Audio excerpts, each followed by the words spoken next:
ಎಲ್ಲರಿಗೂ ನಮಸ್ಕಾರ.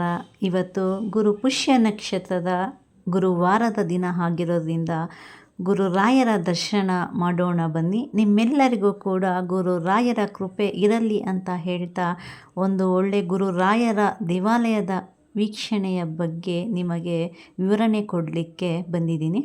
ನೋಡಿ, ನಾವು ಹೊರಡ್ತಿರೋದು ಸಂಜೆ 6 ಗಂಟೆ 6:30 ಆಗಿತ್ತು. ಈ ಟೆಂಪಲ್ ಬಂದು ತುಂಬ ಇನ್ಸ್ಟಾಗ್ರಾಮಲ್ಲಿ ಇತ್ತೀಚೆಗೆ ತುಂಬ ಫೇಮಸ್ ಆದ ಒಂದು ಪ್ಲೇಸ್ ಅಂತ ಹೇಳ್ಬೋದು. ಪ್ರತಿಯೊಬ್ಬರೂ ಕೂಡ ತಮ್ಮ ಸಮಸ್ಯೆಗಳನ್ನ ಪರಿಹರಿಸಿಕೊಂಡಿರೋದನ್ನ ಉದಾಹರಣೆಗಳನ್ನ ನಾವು ನೋಡ್ಬೋದು. ಸೊ ಒಂದು ಸರಿ ನಾನು ಕೂಡ ಈ ಟೆಂಪಲ್ಗೆ ಹೋಗಿ ಬರಬೇಕು ಅನ್ನೋ ಆಸೆಯಿಂದ ಹೊರಟೆ. ಇದು ಬಂದು ಇರೋದು ಮಂತ್ರಾಲಯ ನಗರ, ಹೊನ್ನಗಾನಹಟ್ಟಿ, ಮಾಗಡಿ ಮುಖ್ಯ ರಸ್ತೆ, ತಾವರೆಕೆರೆ ಹತ್ತಿರ ಬರುತ್ತೆ. ಇಲ್ಲಿ ಶ್ರೀ ಗುರು ರಾಘವೇಂದ್ರ ಸ್ವಾಮಿಗಳ ಅಲ್ಲದೆ ಶ್ರೀ ಪಂಚಮುಖಿ ಆಂಜನೇಯ ಸ್ವಾಮಿ, ಶ್ರೀ ಲಕ್ಷ್ಮೀ ನರಸಿಂಹ ಸ್ವಾಮಿ ಸಮೇತ ಈ ಟೆಂಪಲ್ ಇದೆ. ಇದರ ಸಂಸ್ಥಾಪಕರು ಬಂದು ನರಸಿಂಹಾಚಾರ್ಯ ಜೋಶಿ ಅನ್ನುವವರು. ಇದು ಬಂದು ಹೊನ್ನಗಾನಹಟ್ಟಿ ಗ್ರಾಮದಲ್ಲಿ ಇದೆ.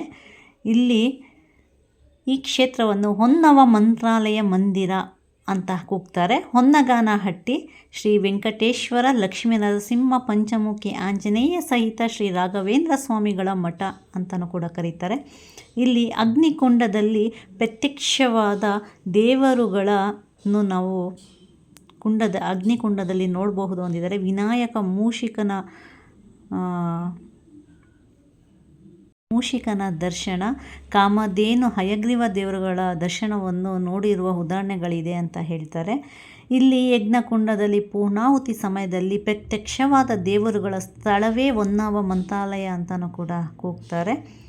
ನರಸಿಂಹಾಚಾರ್ಯವರು ಹೊನ್ನಗಾನಹಟ್ಟಿಯಲ್ಲಿ ಮಠ ಮಾಡಬೇಕೆಂದು ಆಸೆಯಿಂದ ಏನು ಬಂದವರಲ್ಲ. ಉದಾರ ನಿಮಿತ್ತಂ ಬಹುಕೃತ ವೇಷಂ ಅನ್ನುವ ಹಾಗೆ ಅವರು ವ್ಯವಹಾರ ಸೈಟುಗಳನ್ನು ಮಾರಿಸಲು ಬಂದು ಅಲ್ಲಿ ನಿಂತು ಅಲ್ಲಿ ಒಂದು ಸ್ಥಳದಲ್ಲಿ ಅವರಿಗೆ ಕನಸಿನಲ್ಲಿ ಬಂದು ಇಲ್ಲಿ ರಾಘವೇಂದ್ರ ಸ್ವಾಮಿಗಳ ಮಠ ನೀನು ಮಾಡಲೇಬೇಕು ಅಂತ ಆಗಾಗ ಕನಸಿನಲ್ಲಿ ಬಂದು ಅವರು ಎಷ್ಟೇ ಕಷ್ಟದಲ್ಲಿದ್ದರೂ ಕೂಡ ಎಲ್ಲವನ್ನೂ ಮಾರಿ ಅಲ್ಲಿ ಮಠ ಕಟ್ಟಲಿಕ್ಕೆ ಮುಂದೆ ನಿಂತ್ಕೊತಾರೆ. 93ರಲ್ಲಿ ಕೂಡ ಹೊರಗೆ ಅವರು ಒಂದು ಸೈಟು ತಗೊಳ್ಳೋದನ್ನು ಬಿಟ್ಟು ಕೂಡ ಆ ದುಡ್ಡಿನೆಲ್ಲ ಸೇರಿಸಿ ಇಲ್ಲಿ ಬಂದು ಒಂದು ಗರ್ಭಗುಡಿ ಕಟ್ಟಿಸಿ ಪೂಜೆ ಮಾಡಲಿಕ್ಕೆ ಶುರು ಮಾಡ್ತಾರೆ.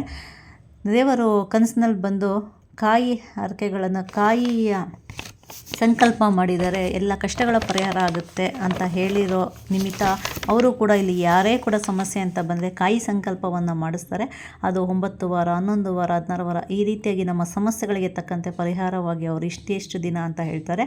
ನಮ್ಮ ಸಮಸ್ಯೆಗಳನ್ನ ಹೇಳಿ ಬಂದು ಇಲ್ಲಿ ಒಂದಷ್ಟು ದಿನ ವಾರದಲ್ಲಿ ಇಷ್ಟು ವಾರಗಳು ಅವರು ಕಾಯಿ ಕಟ್ಟಿ ಹೋದರೆ ಅವರೆಲ್ಲ ಸಮಸ್ಯೆಗಳು ಪರಿಹಾರ ಆಗುತ್ತೆ ಅನ್ನುವ ಪ್ರತೀತಿ ಕೂಡ ಇಲ್ಲಿ ಇದೆ. ಊರಿನಿಂದ ಬರೋರಿಗೆ ದೂರ ಆಗುತ್ತೆ ಅಂಥೇಳಿ ಅವರು ಒಂದು ಕಾಯಿ ಕಟ್ಟೋ ಜಾಗದಲ್ಲಿ 2 ಕಾಯಿ ಕೂಡ ಕಟ್ಟಿಸ್ತಾರಂತೆ. ಹತ್ತಿರ ಒಂದು 100 ಕಿಲೋಮೀಟ್ರ್ ಒಳಗಿರೋರಿಗೆ ಪ್ರತಿ ವಾರ ಬಂದು ಕಟ್ಟಲಿಕ್ಕೆ ಹೇಳ್ತಾರೆ. ಜೊತೆಗೆ 21 ತುಪ್ಪದ ದೀಪ ತಟ್ಟೆಯನ್ನು ಹಿಡ್ಕೊಂಡು ಫೋಟೋದ ಸುತ್ತ ಅಲ್ಲಿ ಪ್ರದಕ್ಷಿಣೆಯನ್ನು ಕೂಡ ಹಾಕಿಸ್ತಾರೆ. ಕೆಲವೊಂದು ಪದ್ಧತಿಗಳು ಈ ರೀತಿ ಇದೆ. ಅಲ್ಲಿ ಬಂದು ಸಮಸ್ಯೆಗಳನ್ನ ಪರಿಹಾರ ಮಾಡಿಕೊಂಡು ತುಂಬ ನೂರಾರು ಉದಾಹರಣೆಗಳನ್ನ ನಾವು ಕೂಡ ವಿಡಿಯೋಸ್ಗಳಲ್ಲಿ ನೋಡಿದ್ದೀವಿ. ಸೊ ನಾನು ಕಾಯಿ ಅಂತೂ ಕಟ್ಟಲಿಕ್ಕೆ ಹೋಗಲಿಲ್ಲ, ಯಾಕಂದರೆ ಗುರು ರಾಯರ ಮೇಲೆ ನನಗೆ ನಂಬಿಕೆ ಇದೆ. ಜನರ ಮೇಲೆ ಆಗಲಿ ನನಗೆ ಅಷ್ಟು ನಂಬಿಕೆ ಕಡಿಮೆ. ರಾಯರ ಮೇಲೆ ನಂಬಿಕೆ ಇರೋದ್ರಿಂದ ರಾಯರನ್ನ ನೋಡಬೇಕು, ಅವರ ದೃಷ್ಟಿ ನಮ್ಮ ಮೇಲೆ ಬಿದ್ದರೆ ಸಾಕು, ಎಲ್ಲ ಸಮಸ್ಯೆಗಳ ಪರಿಹಾರ ಆಗುತ್ತೆ ಅನ್ನೋ ಮೈಂಡ್ಸೆಟ್ ಇರುವಂಥವಳು ನಾನು. ಸೊ ದೇವರ ದರ್ಶನ ಮಾಡಿ ಕೆಲವೊಂದು ದೇವರ ಹತ್ರ ಸಂಕಲ್ಪ ಮಾಡಿ ಬಂದಿದ್ದೀನಿ. ನೋಡಿ, ಇಲ್ಲೂ ಕೂಡ ಮಂತ್ರಾಲಯದಲ್ಲಿ ಎಲ್ಲ ಕಡೆ ಕೊಡೋ ಹಾಗೇ ಅಕ್ಷತೆಗಳನ್ನು ಕೊಟ್ಟರು. ಜೊತೆಗೆ ಊಟದ ವ್ಯವಸ್ಥೆನೂ ಕೂಡ ಇದೆ. ಅಲ್ಲಿ ಸೇವೆ ಮಾಡಿಸಿದವ್ರಿಗೆ ಊಟದ ವ್ಯವಸ್ಥೆನೂ ಕೂಡ ಇದೆ. ನಿಯರ್ ಇದೆ. ಯಾರೆಲ್ಲ ತಾವರೆಕೆರೆ ಹೋದಾಗ ಒಂದ್ಸ್ ಹೋಗಿ ಬನ್ನಿ, ನಿಮಗೂ ಕೂಡ ಒಳ್ಳೆಯದಾದರೆ.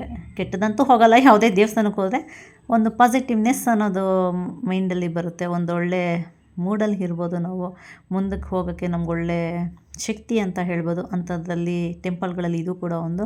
ಸೊ ನಾನು ತುಂಬ ದಿನದಿಂದ ಹೋಗಬೇಕು ಅಂತ ಹೇಳಿ ನನಗೆ ಈ ದಿನ ಹಾಗೆ ಹೋಗಿ ಬರ್ತಾಯಿದ್ದೀನಿ. ನೋಡಿ, ಹೊರಗೆ ನೋಡಿ, ಇನ್ನು ಈಗ ಅಭಿವೃದ್ಧಿ ಆಗ್ತಾ ಇದೆ ಆ ಗ್ರಾಮ. ಬಟ್ ಟೆಂಪಲ್ಗೆ ಮಾತ್ರ ತುಂಬ ಜನ ಬರ್ತಾರೆ ಅಂತೆ. ಗುರುವಾರ ತುಂಬ ರಶ್ ಇರ್ತಾರೆ. ನಾರ್ಮಲ್ ಡೇಸಲ್ಲಿ ಅಷ್ಟು ಏನಿಲ್ಲ, ಆರಾಮಾಗಿ ಹೋಗಿ ಕೂತು ದೇವ್ರ ನೋಡ್ಕೊಂಬರ್ಬೋದು. ನೋಡಿ, ನಾವು ಮುಗಿಸ್ಕೊಂಡು ಹೊರಡ್ವಿ.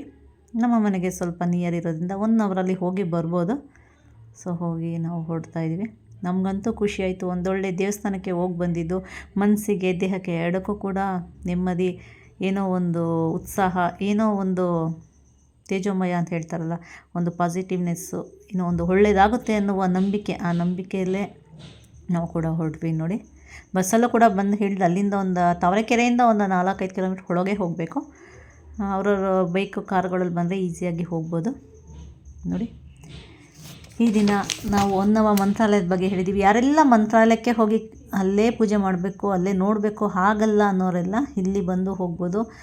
ಎಷ್ಟೋ ಉದಾಹರಣೆಗಳನ್ನ ನಾವು ವಿಡಿಯೋದಲ್ಲಿ ನೋಡ್ತಾ ಇದ್ದೀವಿ ಅಂತ ಹೇಳ್ತಾ ನನ್ನ ಈ ವಿಡಿಯೋ ಇಲ್ಲಿಗೆ ಹೆಣ್ಣು ಮಾಡ್ತಾ ನೆಕ್ಸ್ಟ್ ವಿಡಿಯೋದಲ್ಲಿ ಸಿಗೋಣ ಅಂತ ಹೇಳ್ತಾ, ಯಾರೆಲ್ಲ ಸಬ್ಸ್ಕ್ರೈಬ್ ಮಾಡದೆ ನೋಡ್ತಾ ಇದ್ದೀರೋ ಎಲ್ಲರೂ ಮರಿದೆ ಸಬ್ಸ್ಕ್ರೈಬ್ ಮಾಡಿ ನೋಡಿ ಅಂತ ಹೇಳ್ತಾ, ಮತ್ತೊಂದು ಇಂಥದ್ದೇ ಒಂದು ವಿಡಿಯೋ ಜೊತೆ ಬರ್ತೀನಿ ಅಂತ ಹೇಳ್ತಾ ಎಲ್ಲರಿಗೂ bye bye. See you in the next video.